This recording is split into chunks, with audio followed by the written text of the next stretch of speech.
and welcome to the Northwind Logistics LTL Services Rate Engine online training session.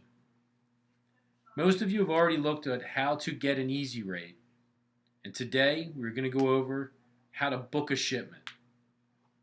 The first thing we need to do is open our web browser and go to the Northwind Logistics web homepage, which is www.northwindlogistics.com. From there, we will click on LTL Services button.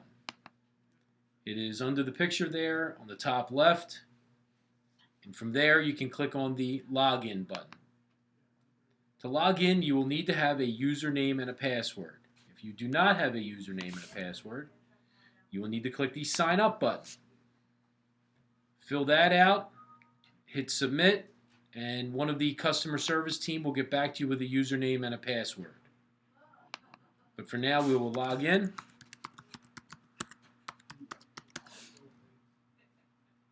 And that will take us to the home page. Once you're there, you go under the Manage Loads heading, and you click Create a New Load. This process will take a bit longer than getting an easy rate, and it is very important that if this shipment is more than 8 pallets or more than 16,000 pounds, that you email us to get a volume quote.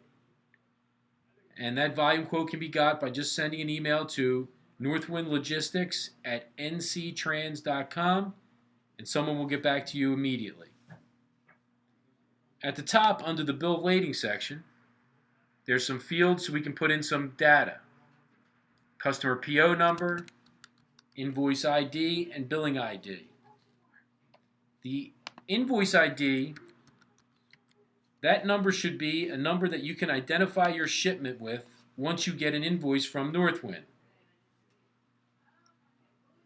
Now we can go down to the billing data.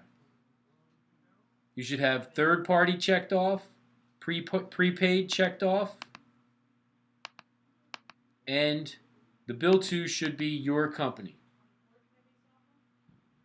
Under company data, you can take a look to make sure that all of that information is correct, and if it is, we can proceed to merchant data. I strongly advise upon clicking on the Save as New button before we begin the merchant information, because once we save it as new, the information will be in there for future shipments.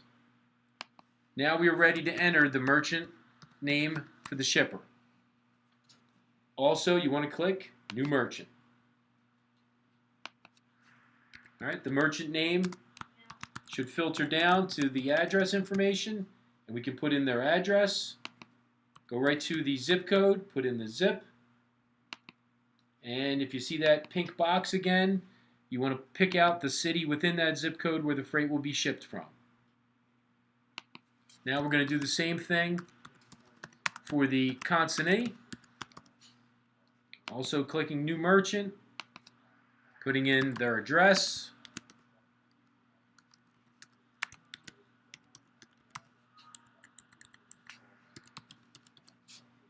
and again, pick out the city. Okay, now we're ready for contact information. It's imperative that we have the shipper's contact information. We need a phone number or an email address at the very least. Because after we go through this process, we need to get the bill of lading to that shipper for this shipment. We also want to make sure that the freight is ready. We also want to tell them which carrier is coming in to make the pickup. The contact information for the receiver is not mandatory, but it could be helpful on the delivery side in case we do have any trouble getting it delivered. Okay. At this point, we want to go down to the dock data. Under the dock name, it could be main dock, it could be doors 23 to 14, it could be the back dock, it could be the 47th Street dock. That information needs to go in there. Also the pickup date. That's very important. and the dock times. You click on what time it'll be ready, what time they close. You can also click on the first come, first serve button. Also, pickup number. If there's any pickup number that we're going to need, put it in there right now. This way we're not calling you back later on asking you what the pickup number for a particular shipment was. And we can do the same thing for the consignee. Delivery expected date. Is it a first come, first serve? And down where it says delivery number, that could be the customer PO number or any other number you want associated with the load. At this point, you also have the option to put in some pickup and delivery accessorials. You could put in sort and seg, you could put in pallet jack, it could be a lift gate, could be a trade show on the pickup or delivery. Just keep in mind that when you're adding accessorials, it's going to raise the rate and it's going to limit the amount of carriers that are going to be available for you in the engine. Okay, once that's done, we can go down to package data. This is the information for the freight. I'm going to put in the quantity. Could be 2 pallets, could be 2 gaylords, could be 2 totes. You want to put in the weight and the class. I can't emphasize enough that if you have a bad class, you will get a bad rate. So having the correct class is imperative. So make sure you have the right class when you're doing this, or else when you get the bill, it's going to be a lot different than what you were quoted. Okay, after we have that, we go down to the shipment data information. Okay, the first thing we want to look for to make sure is that the default mode is clicked over to LTL.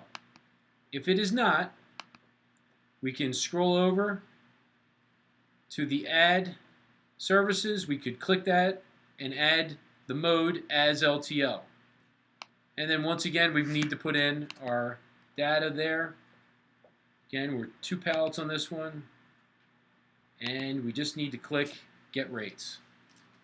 Right now, the rate engine is going out, and it is API scraping from the list of the contract carriers that Northwind has rates with. It should be populating a field here in a few seconds with all those carriers. And it should be giving us your charge and transit times. Okay. In this particular shipment, you can scroll down, decide if you're looking for price, transit time, a particular carrier that you like, whatever the case may be. Once we decide on the carrier, we go to Action, and we book the load. Just want to make sure that the information in there is correct, the pickup time, and also pay special note to that bill of lading number because that will be a reference number for the shipment. Okay, we can click Book, and you should receive a dialog box that tells you that it was a success. There's a success, and we have a pickup number. And what we want to do now is scroll to the top and click on View BOL, Bill of Lading. As you can see, the contact information, email address for the shipper is now in there. Okay, that will allow us to email this bill of lading directly to the shipper and to keep all the billing straight, all the pickup information straight, and all the delivery information straight. You can email it as a PDF. You can download it to your PC, print it out, fax it, whatever the case may be. And all the information will be on there. And we could click Send Email Now or just close it out. All right, your order is now dispatched, and it will be sent over to the carrier to go in and make the pickup. This is how you book a shipment. Please keep following us on YouTube for updates and new videos. Thank you.